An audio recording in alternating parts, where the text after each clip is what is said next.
Атыңды айтып. Так, атың ким? Арсен. Арсен. Канча жаштасың?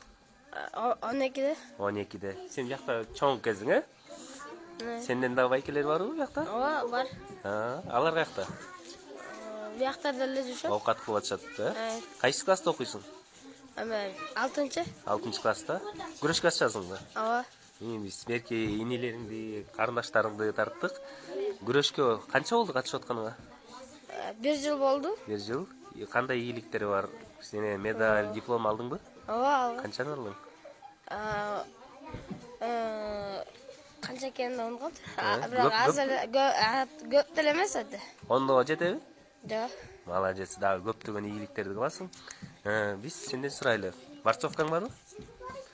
Эме айрылып калган. Айрылып калган, Канчанчы размер кийесиң? Мен 39. 39, Трикоңчу? Трико бар. Барбы? Жаңыбы? Же ал дагы алмаштырыш керекпи? Билбейт экен, жаңы экен.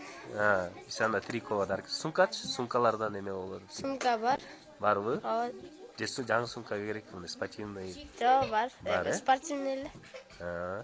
Жанагы триконун ичинен кийген гамаштарың барбы? Залдан кийген? Ооба, бар. Ишибеш үчүн. Молодец.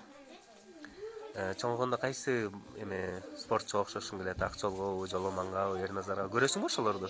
Ооба, көрөм. Кимисине окшош болгуң келет? Көбүнө эле окшошкун. Кимисине чоң ийгиликтер? Акчолдойбу же Жоломандайбы? Ак жолду. Акчол байкеңдей, Буюрса Акчол байкең көрүп калса, может сен менен келип жолугушуп, чогуу тренировка кылып каласыңар. Азыртадан аракет кылып, эжелериңди, байкелериңди, брачкаларыңды, карындаштарыңды жакшылап карап бир туугандай болду, хорошо? Буюрса жакында сага 39-чы размер, борцовка алып келебиз. Аракет кылабыз. Кайсысын айта албайм, бирок келет биздин дос балдарыбыз келип, силерге тапшырып берет. Молодец, Азамат.